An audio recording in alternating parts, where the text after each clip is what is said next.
Tan buenos días. Mi nombre es Frank Vanden. El profesor Haapar me pidió que reflexionara sobre crimen y castigo. Lo haré, aunque soy un personaje bastante soleado y no me gusta hablar de todas estas cosas oscuras, pero lo haré lo mejor que pueda.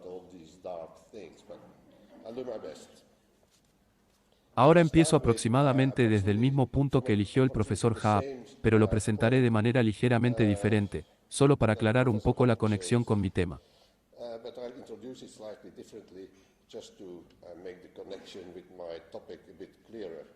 Si preguntas por el significado de la palabra crimen, obviamente te refieres al galatín como en tantos casos crimen. Pero el significado de crimen en latín es un poco diferente de la palabra crimen, porque crimen plural crima simplemente significa un asunto que está abierto o en espera de decisión o resolución.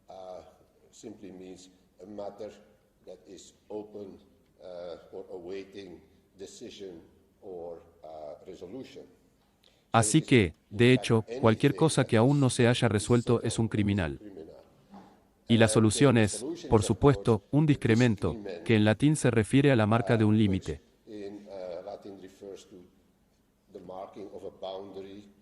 Una separación, y por lo tanto, una discriminación, es, en cierto sentido, la solución a un conflicto.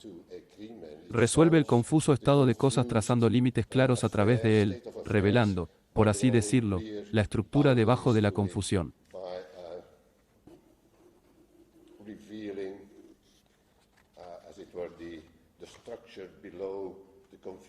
Es como si vieras una forma indiscriminada en la niebla, y luego la niebla se levanta y puedes discriminar exactamente lo que está allí.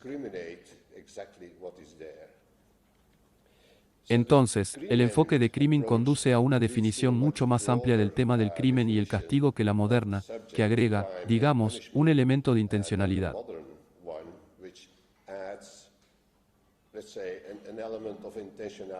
En algunos casos, un delito es una violación intencional de la ley.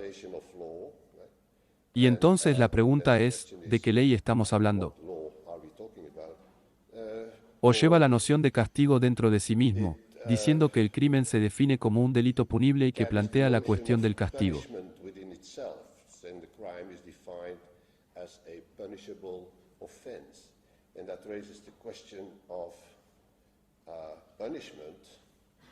De hecho, el castigo generalmente se considera un acto que sería un delito si no fuera en respuesta a un delito.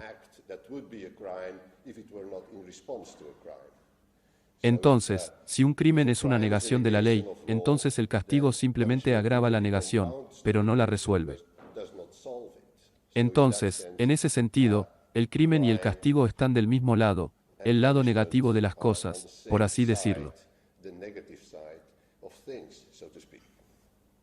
Pero volvamos a esta noción de crimen, algo que espera o requiere una decisión o una resolución.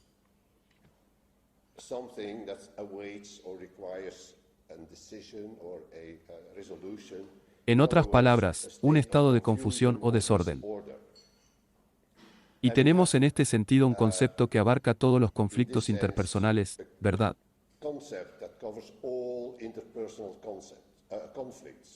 Y fue el conflicto interpersonal del que el profesor Haapar estaba hablando en la conferencia anterior.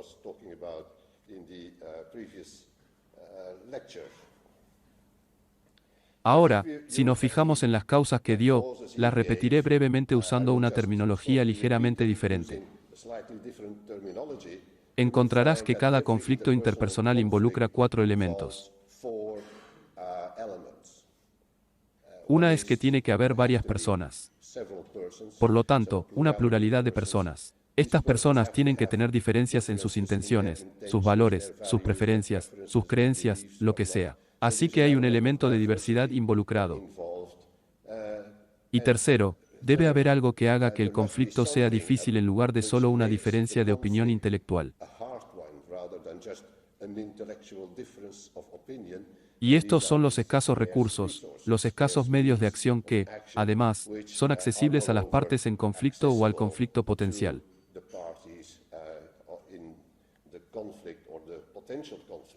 Todos pueden tener acceso a los mismos recursos que pretenden utilizar para diferentes propósitos y para diferentes cosas.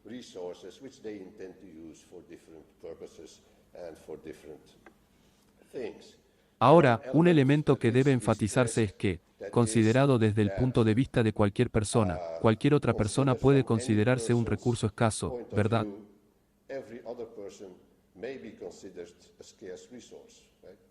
Así como usted mismo se considera en sus elecciones intrapersonales, se considera un recurso escaso. ¿Voy a la sala de juntas o me voy a quedar en casa y a trabajar? Estas son cosas que involucran su propio recurso escaso, su tiempo y su cuerpo, su energía física, etc. Ahora considero estas cuatro causas: pluralidad, diversidad, escasez y acceso como condiciones necesarias y conjuntamente suficientes para un mundo de conflicto o al menos un conflicto potencial.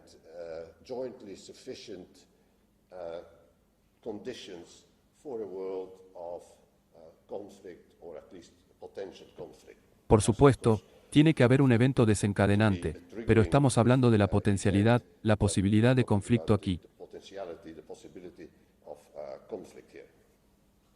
Ahora, si eliminas una causa necesaria y, por supuesto, la consecuencia, en este caso, la potencialidad del conflicto desaparece. Entonces, en teoría, hay cuatro soluciones puras para el conflicto interpersonal, y una es la institución de la unidad, que elimina la pluralidad y que generalmente implica la eliminación de una o más de todas, excepto una de las partes, como un centro de toma de decisiones independiente, lo que obliga a los demás a la posición de precisamente un recurso a discreción de la autoridad de toma de decisiones restante.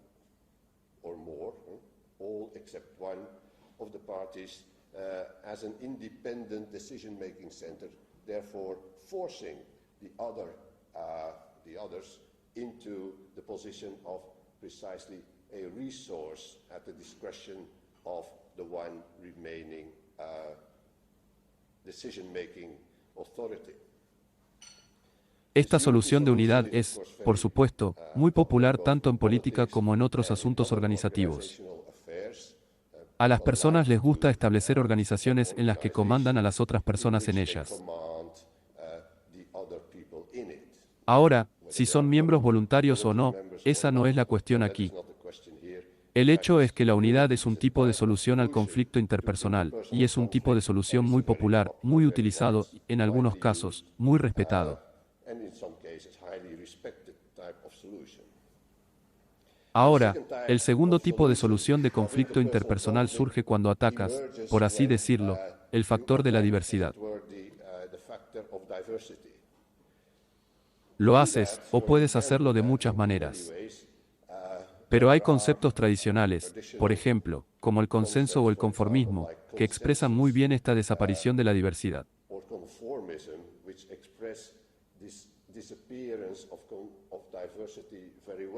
Así que tienes una situación en la que todos los participantes compartieron suficientes presuposiciones sobre valores y cosas que hacer, preferencias y creencias y cómo se organiza el mundo, que siempre pueden llegar a un acuerdo a corto plazo sobre cuál es la forma correcta de actuar.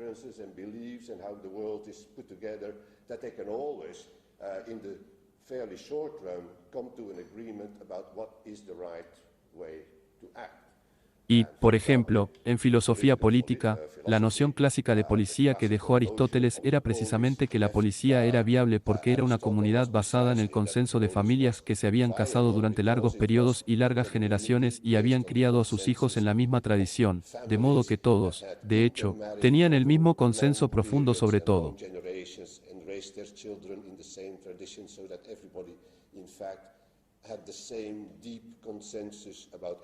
Y esto podría explotarse siempre que surgiera un problema específico.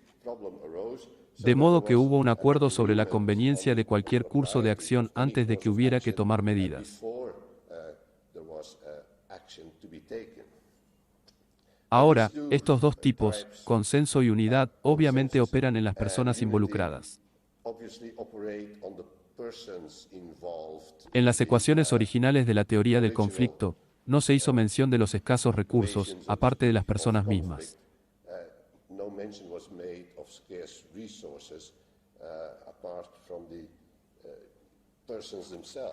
Así que los otros dos tipos de soluciones, o soluciones puras, conceptualmente hablando, al problema del conflicto interpersonal, abordan precisamente la cuestión de la escasez de recursos.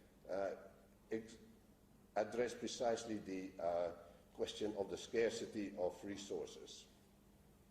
Y la más popular, llamémosle la solución de la ley natural, que describió el profesor Haab, consiste en considerar el mundo no como un dominio de personas y ve un dominio de recursos escasos sin conexiones entre ellos. Considering the world not as a domain of persons and B, a domain of scarce resources with no connections between them. Miras el mundo como el mundo humano en el que cada recurso escaso está conectado en el presente y estuvo conectado en el pasado a las acciones de seres humanos específicos.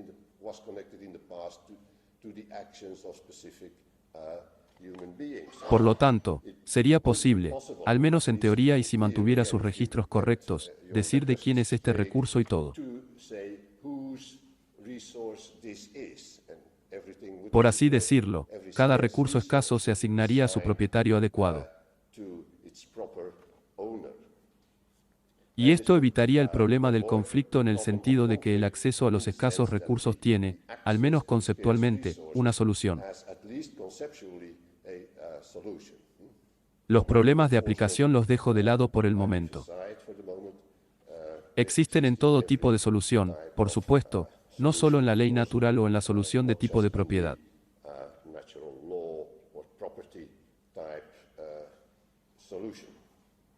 Y la última solución es la más radical. No voy a seguir hablando de ello. Es simplemente asumir una escasez o decir que podemos resolver todos los problemas si tenemos abundancia de todo en este momento.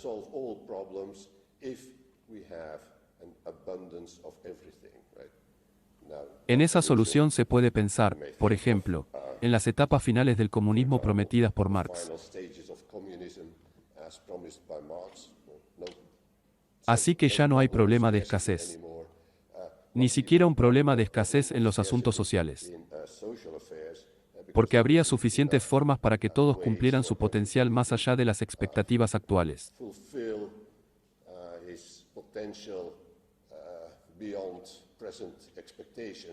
Sin restricciones de ningún tipo. Ahora, estos son 4 tipos de soluciones o digamos 3, la unidad, el consenso y la solución relacionada con la propiedad corresponden a estructuras familiares en la literatura sociológica e incluso en el habla común, que yo llamo, por un lado, el tipo de sociedad, que es la solución de unidad.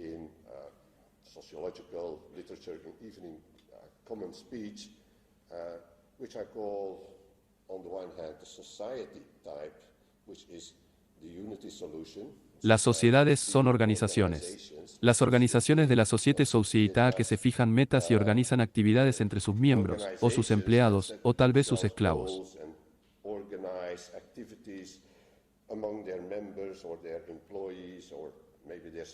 Si tienen esclavos, cualesquiera que sean sus perros, su propiedad social, cosas que pertenecen a la sociedad para lograr sus objetivos, ¿verdad?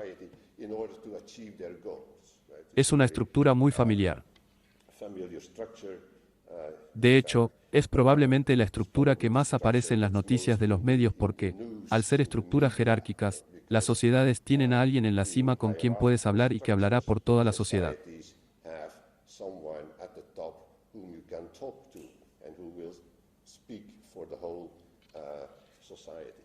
Con las comunidades, es un poco diferente. Las comunidades son planas. No tienen jerarquía. Hay posiciones, personas de eminencia mayor y eminencia menor o ninguna eminencia en absoluto en las comunidades. Pero las comunidades generalmente carecen de cualquier estructura de mando. Ahora, si miras la solución de la ley natural, ¿dónde la encuentras? Lo llamo por un nombre especial porque el inglés, desafortunadamente, parece no tener una palabra de uso común para indicarlo. Lo llamo el orden de convivencia, y eso es solo para honrar mi propio idioma, que tiene una palabra para el orden de convivencia, a saber, la convivencia, por lo tanto, la convivencia en latín, por lo tanto, el orden de convivencia.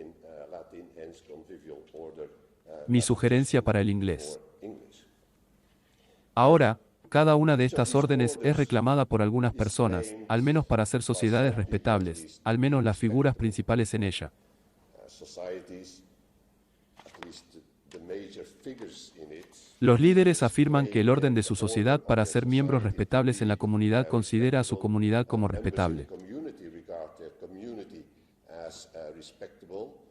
De lo contrario, no se quedarían mucho tiempo en él, porque las comunidades son bastante fáciles de abandonar, al menos la mayoría de ellas.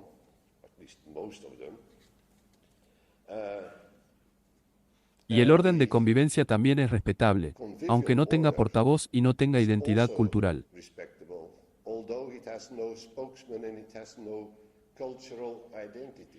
Entonces, ¿quiénes son los miembros eminentes de la orden de convivencia? Eso es muy diferente. Sin embargo, es ese tipo de orden el que generalmente se presupone en el discurso libertario o liberal radical extremo.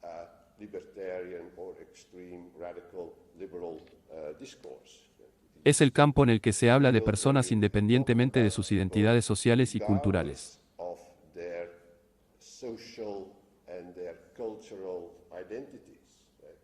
Por lo tanto, se puede ver la relación de persona a persona sin adornos por todo tipo de títulos que son comunes en las comunidades y en las sociedades.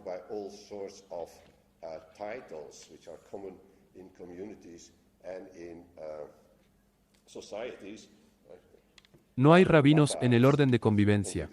Es solo una persona que tiene intereses en la religión. Y no hay directores en el orden de convivencia.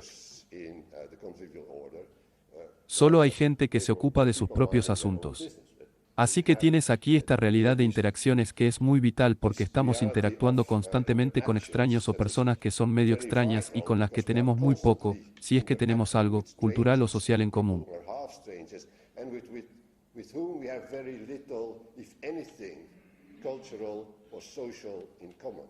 Por lo tanto, sin embargo, tratamos con ellos de acuerdo con los principios generales de las relaciones humanas, y estos deben justificarse, o más bien defenderse, independientemente de todos los supuestos culturales, religiosos, tradicionales, consuetudinarios, los documentos legales, los estatutos y las constituciones de, por un lado, las comunidades y, por otro lado, las sociedades.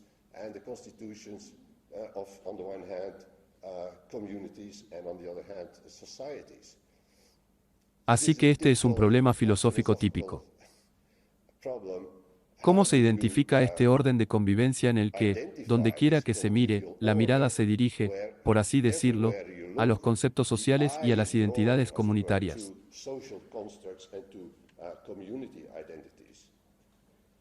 Ahora, si un crimen es de orden individual y otro crimen es una negación del orden comunitario, de este o aquel orden comunitario y aún otro crimen de este o aquel orden social, entonces, por supuesto, se está refiriendo a cosas muy, muy diferentes.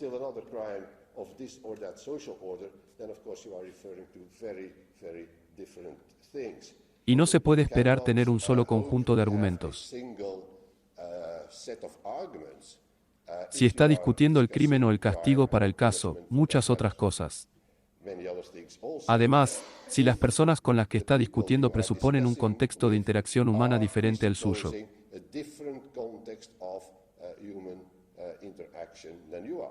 Si es así, me di cuenta de eso. Walter Bock no estaba aquí, pero una vez lo ayudé a publicar una serie de conferencias sobre economía y religión. Y muchos de los autores de su colección de artículos escribieron desde una perspectiva particular, una sociedad o una comunidad en particular.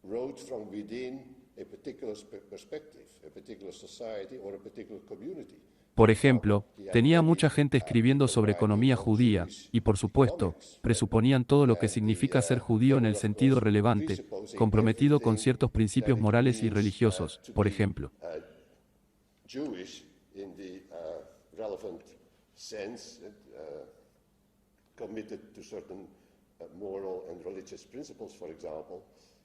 Pero si luego te mueves y con el discurso puramente de libre mercado como el que usaría Walter Block, entonces, por supuesto, estas personas descubren que no están siendo respondidas sobre las preguntas que estaban planteando porque estaban planteando sus preguntas dentro de un contexto particular y este contexto simplemente se niega.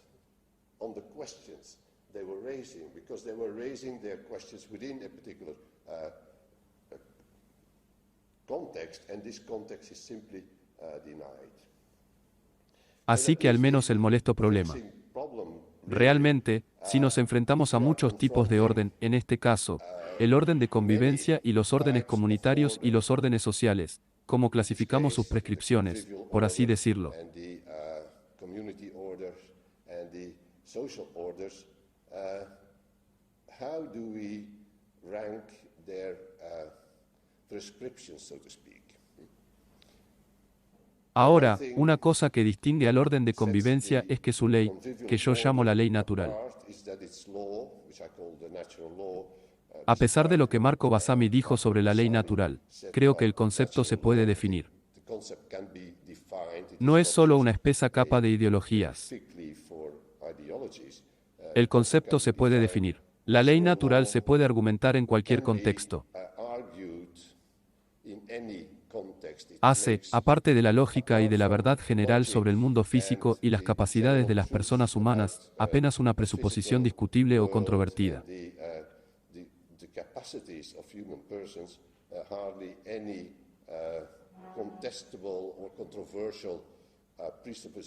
Por lo tanto, es algo que se puede argumentar de manera bastante general. Pero este no es el caso cuando hablas con personas dentro de una comunidad o dentro de una sociedad, porque entonces traerán sus propias normas y reglas, y así sucesivamente.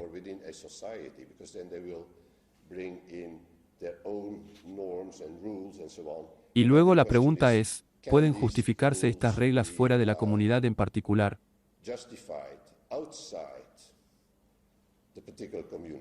Como siempre puedes estar de acuerdo con la gente, estás de acuerdo y hay muy poca necesidad de tener argumentos o discusiones.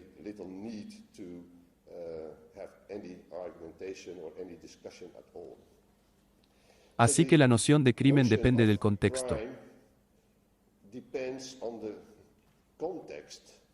Y si observas los diferentes contextos en su jerarquía, ves que no son solo tres conceptos de órdenes que se pueden juntar de cualquier manera arbitraria.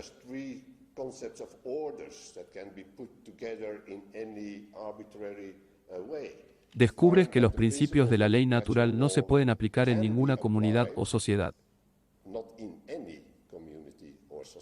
Porque hay comunidades y sociedad que violan principios de la ley natural. Pero, por otro lado, puedes tener comunidades que cumplen con la ley natural solo agregándole sus propios elementos culturales.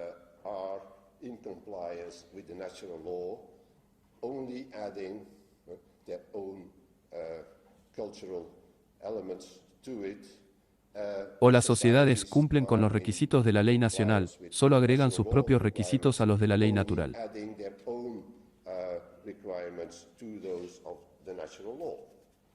Y entonces la pregunta es, ¿dónde estamos? ¿Cómo determinamos que es compatible o no? Y el argumento que me gustaría hacer es que la noción de delito en el sentido de un delito y una violación de la ley nacional es, en cualquier caso, la consideración principal.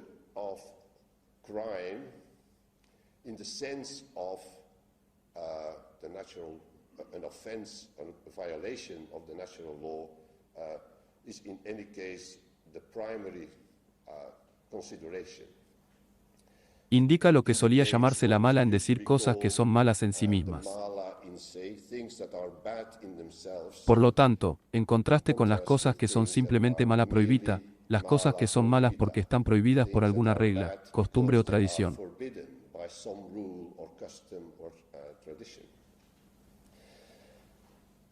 Ahora, cuando existe una regla y prohíbe algo, pero la regla en sí misma cumple con los requisitos de la regla natural, entonces puede imaginar que dentro de las comunidades o sociedades se aplican sanciones a estas cosas prohibidas.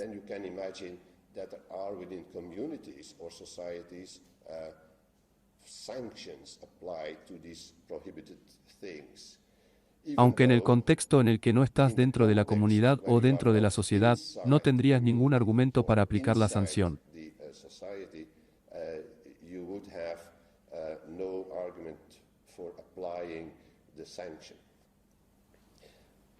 Ahora, el elemento del castigo aún no lo he mencionado, pero hablemos solo para restringirlo porque solo me quedan unos minutos para el orden natural, para la situación fronteriza de convivencia.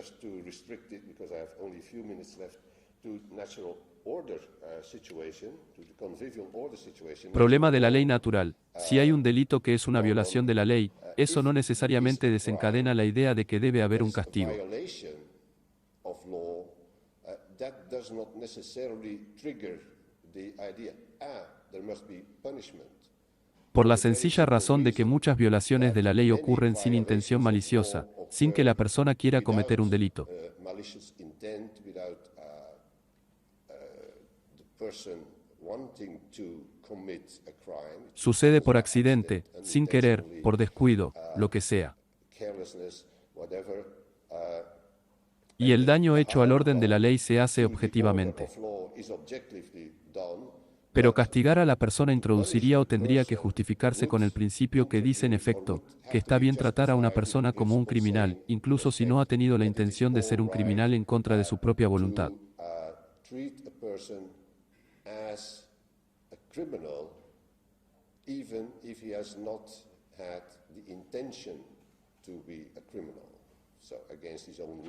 Pero esa es una expresión muy vaga aquí. Entonces, el acto criminal en el sentido de un crimen podría ser un simple agravio y tendría que resolverse con los recursos habituales en agravio, que son la restitución, la compensación y cosas por el estilo.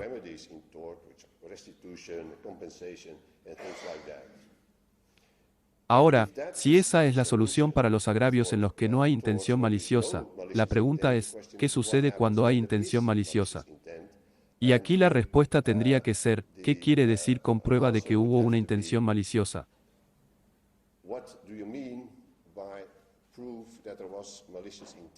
Porque puede haber un acto de enojo y luego la persona se arrepiente de inmediato. Rompe tu puerta y al momento siguiente dice, lo siento, lo siento, lo siento, aquí hay dinero. Vamos, te compraré una puerta nueva y ven conmigo a la tienda y resolveremos los asuntos. ¿Hay entonces todavía una ocasión para castigar? No, porque en el momento en que el castigo tendría que ser infligido, el daño habría sido reparado. Entonces, en conclusión, diría que la cuestión del castigo surge solo en el momento en que ya no existe la posibilidad de que o no sea solo una posibilidad.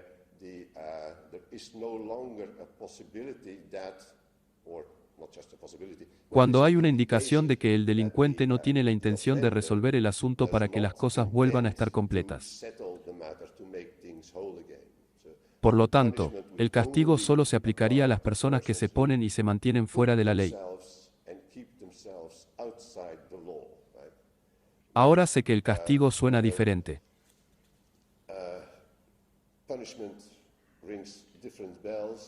Así que no estoy discutiendo aquí cuestiones de disuasión o el uso del castigo para disciplinar y enseñar, sino simplemente el castigo como respuesta al crimen.